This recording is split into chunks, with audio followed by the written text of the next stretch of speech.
ಶ್ರೀ ಗುರುಭ್ಯೋ ನಮಃ. ಹರಿ ಓಂ. ಶ್ಲೋಕಾಧ್ಯಯನಂ ಇತ್ಯಸ್ಯಾಂ ಮಾಲಿಕಾಯಾಂ ಅದ್ಯತನ ಶ್ಲೋಕಃ ಅತ್ರ ಯುಷ್ಮಾಕಂ ಪುರತಃ. ಭಿಕ್ಷಾರ್ಥಿ ಸಕ್ವಯಾತಃ ಸುತನು ಬಲಿಮಖೇ ತಾಂಡವಂ ಕ್ವಾತ್ರ ಭದ್ರೇ ಮನ್ಯೇ ವೃಂದಾವನಾಂತೆ ಕ್ವನು ಸ ಮೃಗಶಿಶುರ್ನೈವ ಜಾನೆ ವರಾಹಂ ಬಾಲೆ ಕ್ವಚಿನ್ನ ದೃಷ್ಟೋ ಜರಟ ವೃಷಪತಿರ್ಗೋಪ ಏವಾಸ್ಯ ವೇತ್ತ ಲೀಲಾ ಸಂಲಾಪ ಇತ್ತಂ ಜಲನಿಧಿಹಿಮವತ್ ಕನ್ಯಯೋಸ್ತ್ರಾಯತಾನ್ನಃ. ಏತಸ್ಯ ಶ್ಲೋಕಸ್ಯ ಪದಚ್ಛೇದಂ ಪಶ್ಯಾಮ. ಭಿಕ್ಷಾರ್ಥಿ ಸಹ ಕ್ವ ಯಾತಃ ಸುತನು ಬಲಿಮಖೇ ತಾಂಡವಂ ಕ್ವ ಅತ್ರ ಭದ್ರೇ ಮನ್ಯೇ ವೃಂದಾವನಾಂತೆ.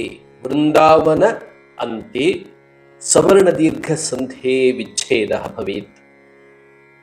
ಕ್ವ ನು ಸಹ ಮೃಗಶಿಶುಃ ನ ಏವ ಜಾನೆ ವರಾಹಂ ಬಾಲೆ ಕ್ವಚಿತ್ ನ ದೃಷ್ಟಃ ಜರಟ ವೃಷಪತಿಃ ಗೋಪಃ ಏವ ಅಸ್ಯ ವೇತ್ತಾ ಲೀಲಾ ಸಲ್ಲಾಪಃ ಇತ್ತಂ ಜಲನಿಧಿ ಹಿಮವತ್ ಕನ್ಯಯೋಃ ತ್ರಾಯತಾಂ ನಃ.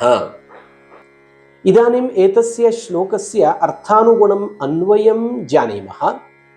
ಸಹ ಭಿಕ್ಷಾರ್ಥಿ ಕ್ವ ಯಾತಃ ಸುತನು ಬಲಿಮಖೇ ಭದ್ರೇ ತಾಂಡವಂ ಕ್ವ ಅತ್ರ ಮನ್ಯೇ ವೃಂದಾವನಾಂತೆ ಸಹ ಮೃಗಶಿಶುಃ ಕ್ವ ನು ವರಾಹಂ ನ ಏವ ಜಾನೆ ಬಾಲೆ ಕ್ವಚಿತ್ ಜರಟ ವೃಷಪತಿಃ ನ ದೃಷ್ಟಃ ಗೋಪಃ ಏವ ಅಸ್ಯ ವೇತ್ತಾ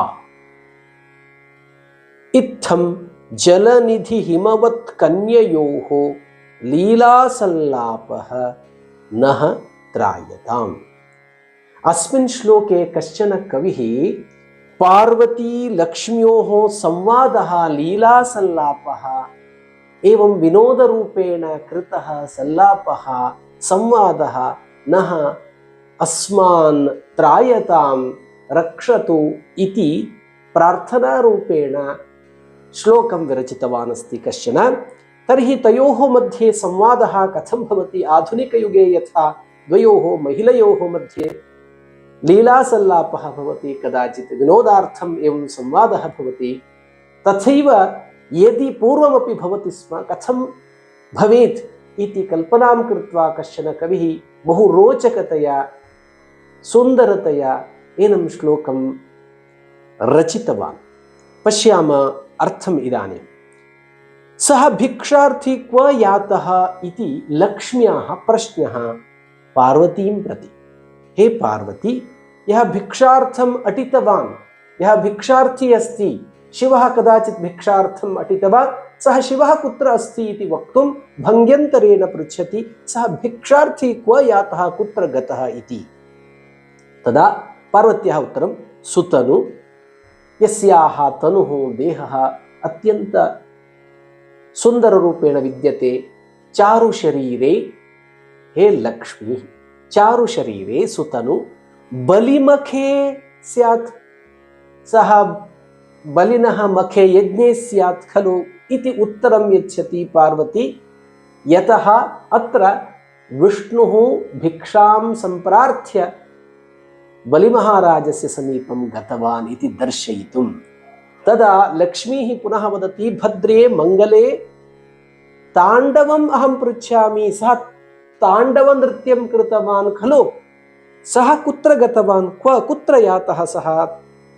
यः ताण्डव नटनाप्रियः अस्ति अथवा यः ताण्डवनृत्यं कृतवान् तादृशः कुत्र गतवान् इति तादृशम् अहं पृच्छामि, ताण्डवम् अहं पृच्छामि इति वदति। तदा पार्वत्याः उत्तरम् एवं भवति, अहं मन्ये सः वृन्दावनान्ते स्यात्। वृन्दावने यः नृत्यं कृतवान् सः गोपालः, बालगोपालः गोपिकां परितः नृत्यं कृतवान्, गोपिकाः अपि कृष्णं परितः नृत्यं कृतवत्यः, एवं नृत्ये आसक्तः आसीत् खलु, सः वृन्दावनान्ते कुत्रापि स्यात् इति कुहकरूपेण वदति पार्वती लक्ष्म्याः प्रश्नं प्रति। एतस्याः उत्तरं पश्यत। पुनश्च लक्ष्मीः वदति, सः मृगशिशुः भो इति वदति। कुत्र यातः सः? मृगशिशुः, पशुपतिः इति ख्यातः अस्ति शिवः, सः कुत्र यातः इति।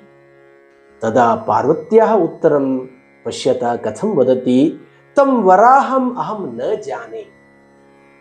तं वराहं, वराहरूपेण यः आगतवान् भूम्याः रक्षणार्थं विष्णुः एव, तं वराहम् अहं न जानामि इति विष्णुमेव सूचयित्वा एनं पदम् उपयुङ्क्ते पार्वती। पुनश्च लक्ष्म्याः प्रश्नः, न न न बाले मुग्धे भवती सम्यक् न जानाति, जरटवृषपतिः कुत्र? जरटवृद्धवृषपतिः अस्ति खलु, पशुपतिः अस्ति, सः कुत्र अस्ति? वृषभवाहनः अस्ति खलु, सः कुत्र? यः वृद्धः वृषभः अस्ति तादृशस्य वृद्धस्य वृषभस्य उपरि उपविष्टः सः कुत्र इति पुनश्च पृच्छति। तदा तादृशः जरटवृषपतिः मया न दृष्टः, सः कुत्र गतवान् इति लक्ष्मीः यदा पृच्छति, तदा पार्वत्याः उत्तरम् एवं भवति, गोपः एव तस्य वेत्ता, अहं न जानामि, तस्य वेत्तावन् यः जानाति, यः ज्ञाता अस्ति सः गोपः एव। गोपालरूपेण यः भूमौ आगतवान् अवततार सः कृष्णः एव जानाति, अथवा विष्णुः एव जानाति, गोपः एव तस्य वेत्ता, अर्थात् सः गोपः एव, गोपालकः एव जानाति। एवं परस्पर लीलारूपे सम्भाषणं कृतवत्यौ पार्वती लक्ष्म्यौ, तयोः एतादृशं लीला सम्भाषणम् अस्मान् पातु रक्षतु इति कश्चन कविः जलनिधि हिमवत् कन्ययोः, जलनिधिः अस्ति महालक्ष्मीः, हिमवत् कन्या अस्ति पार्वती, तयोः सम्भाषणं मधुरसम्भाषणम् अस्मान् रक्षतु। अयं श्लोकः स्रग्धरा इति छन्दसा निबद्धः वर्तते। स्रग्धरा इति छन्दसि प्रत्येकं पादे 21 अक्षराणि भवन्ति।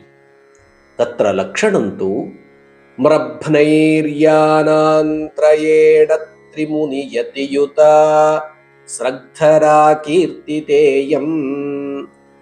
एकवारं पुनः गायाम। भिक्षार्थी सक्वयातः सुतनु बलिमखे ताण्डवं क्वात्र भद्रे मन्ये वृन्दावनान्ते वनुसमृगशिशुर्नैव जाने वराहम् बाले क्वचिन्न दृष्टो जरटवृषपतिर्गोप एवास्य वेत्ता लीलासल्लाप इत्थं जलनिधिहिमवत् कन्ययोस्त्रायतान्नः। एतस्य श्लोकस्य पठनाभ्यासं कुर्वन्तु। पुनरेकं श्लोकं स्वीकृत्य आगमिष्यामि। तावत्पर्यन्तं शुभमस्तु। धन्यवादः।